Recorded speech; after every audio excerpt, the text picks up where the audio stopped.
pessoal, sejam todos muitíssimos bem-vindos. Sejam todos muito bem-vindos aqui ao canal novamente. Estamos em mais uma dessas séries de explicando os jogos pra você. Depois que a gente fez o de Diablo pra explicar quem é a Lilith, né, onde ela vai fazer parte no Diablo 4, se você não viu, esse vídeo vai estar por aqui. A gente vai falar sobre a série The Witcher. I'll take that chance.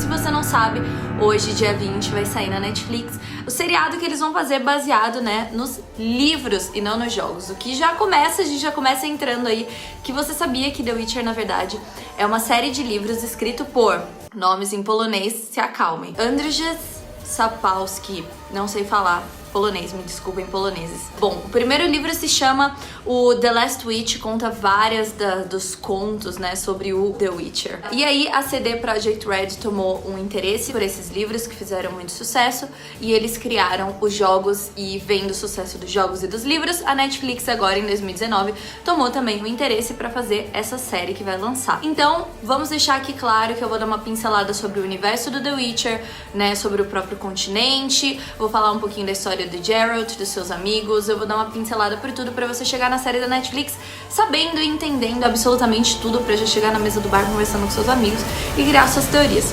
Combinado? Basicamente, a nossa história começa num continente sem nome, muito parecido com a Terra, mas que na verdade existe no meio de um universo com vários multiversos, com várias versões, com vários planetas e etc. As primeiras raças a surgirem nesse continente foram os gnomos, os anões e mais tarde os elfos através de portais mágicos. Essas três raças são conhecidas como as raças ancestrais. 1500 anos antes dos jogos acontecerem, aconteceu uma coisa chamada conjunção das esferas, onde basicamente os planetas, os cosmos, sei lá, se alinharam, e isso fez com que abrissem vários portais e as criaturas ficassem presas em outras realidades, universos, e isso fez com que os humanos chegassem também, né, nesse continente. Depois de 1000 anos da chegada dos seres humanos nesse continente, alguns deles aprenderam a domar uma magia que já existia das raças ancestrais que eu citei, que era conhecida como força primordial, e esses humanos foram conhecidos como magos. Enquanto isso, existiam humanos que já nasciam com poderes mágicos e sobrenaturais e eram conhecidos como fontes. Basicamente, você acordava, tinha alguém... Você é um bruxo, Harry. Você é uma fonte, Harry. E nesse mundo existem 3 tipos de magia: a arte, o caos e a ciência. E basicamente, assim, com os humanos desenvolvidos e já estabelecidos nas terras, que eles resolveram fazer a conquista humana, né? Pegar mais terras, pegar mais coisas. Lembrando que ainda existem vários monstros e outras raças que existem, né, no continente. E exatamente por existir essas raças, esses monstros, que foram criados, que surgiram os Witcher, os bruxos. Tá bom, vamos à pergunta que não quer calar, que eu acho que é a resposta principal, que é, tá bom, mas o que é um Witcher? Basicamente, todo bruxo, né, todo Witcher, é uma criança que foi sequestrada, tomada, abandonada, enfim, que foi levada para uma escola, desses bruxos possuem escolas, logo mais, falo mais sobre isso, que é levado para uma escola para treinar e se transformar num Witcher. E como vocês podem imaginar, existe bastante conflito, né, no continente, bastante guerra, então órfão e criança desacompanhada é o que mais tem. O pagamento de um Witcher, de um bruxo, não necessariamente precisa ser dinheiro como a gente imagina, porque sim, eles são uma classe mercenária. Eles também podem invocar a lei da surpresa, que é basicamente você pedir pra pessoa te dar algo que ela tenha, mas que ela ainda não sabe.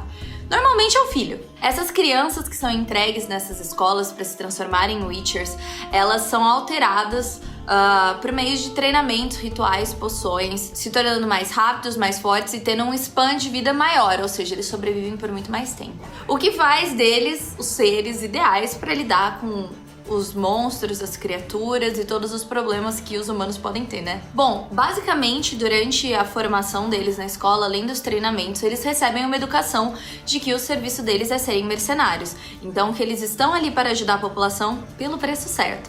O que quer dizer que se tiver um lobisomem numa vila matando todo mundo e o Witcher não for pago para acabar com o lobisomem, ele não vai parar o lobisomem. O que significa que a maioria dos civis fica meio... Caralho, mano, você é um cuzão. E basicamente as pessoas já olham meio torto, né? Eles sofrem um certo preconceito por conta disso.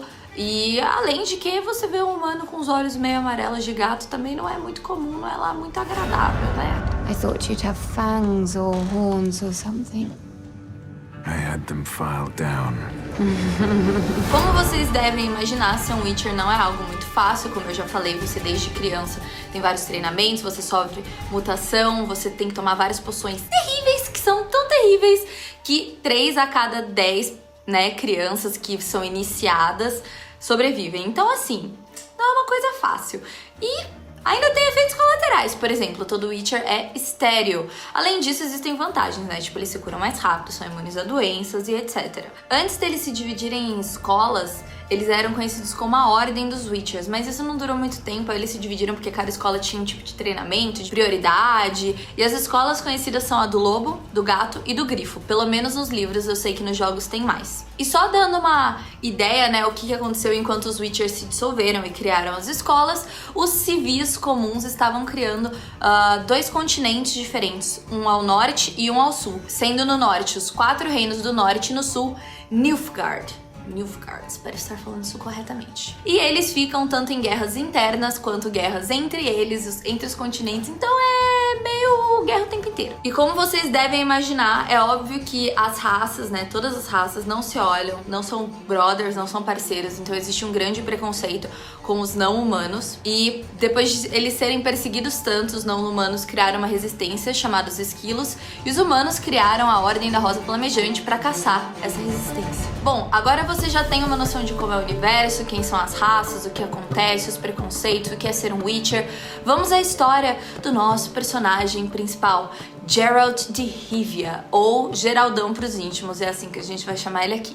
Basicamente, logo depois do seu nascimento, ele foi levado para a escola do Lobo. Ele foi levado pela sua mãe Vicena, que era uma bruxa, uma druida, uma curandeira. E ele não é um órfão, então ele foi realmente abandonado lá mesmo para ser treinado e virar Witcher. Lá na escola ele foi treinado pelo mestre Vesemir, e ele levou todos os seus treinamentos, cumpriu, passou no teste da poção. Ele não só passou no teste dessas poções, como ele se mutou mais do que qualquer outro Witcher antes, e foi assim que ele ganhou os cabelinhos brancos e também a sua super força e tudo mais. Ou seja, ele é um Witcher excepcional, especial, porque ele sobreviveu, né? É mais forte do que qualquer outro que já passou. Além disso, foi exatamente por causa dos cabelinhos brancos e etc. que ele ganhou seu apelido de Lobo Branco, e foi na própria escola que ele escolheu o nome de Geralt de Rivia. E fica a dica que ele não é de Rivia, ele, sei lá, só gostou da sonoridade. Bom, basicamente a sua história tem 2 acontecimentos principais logo no início. Um foi um incidente na cidade de Blaviken, onde quando ele tentou salvar a população que estava sendo feita de refém, ele acabou sendo visto não com muitos bons olhos, e você tá meio curioso, tipo, Ai, meu Deus, como assim?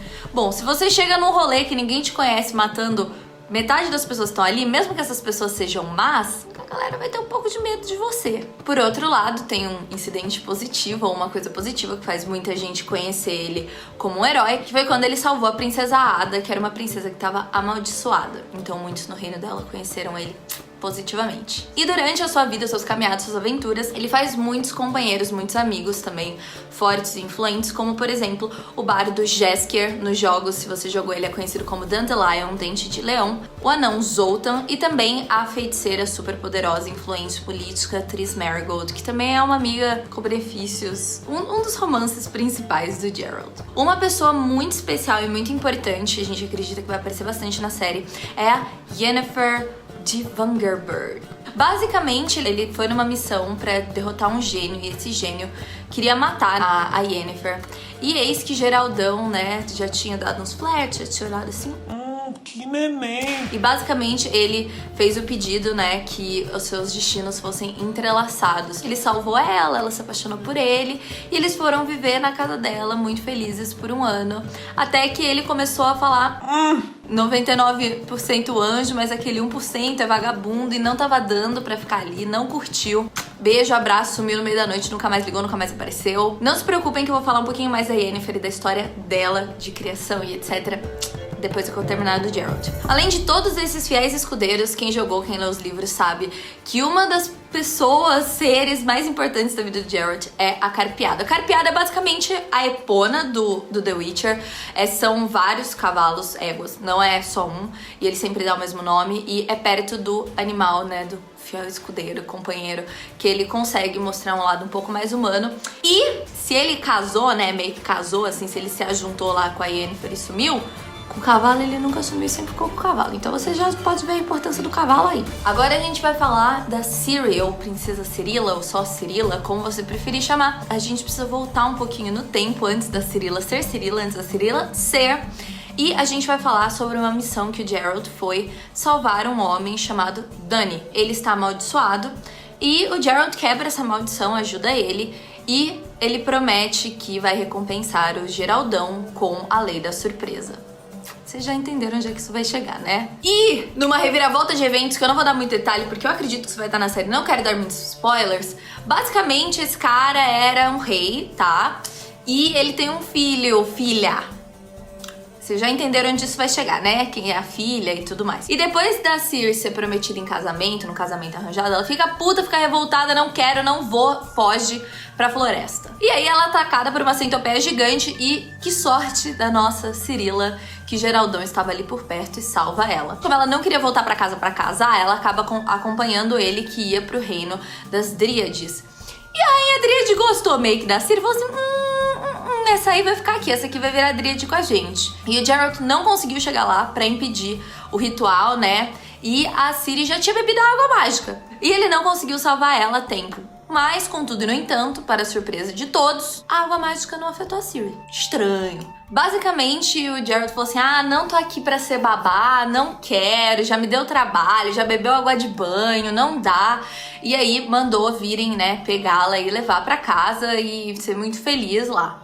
E ela conseguiu fugir, onde ela se esconde junto com um casal na floresta. E aí, vendo que não ia ter jeito mesmo, que a menina não ia pra casa, o que ele vai fazer da vida, ele resolve treiná-la, né, como Witcher. E quando isso tá acontecendo, ela começa a mostrar poderes bizarros, tipo criar portais interdimensionais do absolutamente nada e ter vozes meio da menina de exorcista. E o Geralt fala assim, ok, não foi pra isso que eu me alistei, isso tá fugindo um pouco da minha noção. E ele, né, vai falar com quem? Feiticeiro, magia, não sei o que, foi falar com a Triss, porque a Yennefer, né, ele sumiu, então Triss primeiro. E aí a Triss falou assim, não dá pra te ajudar, eu acho que ela é uma feiticeira e eu acho que você vai ter que falar com alguém.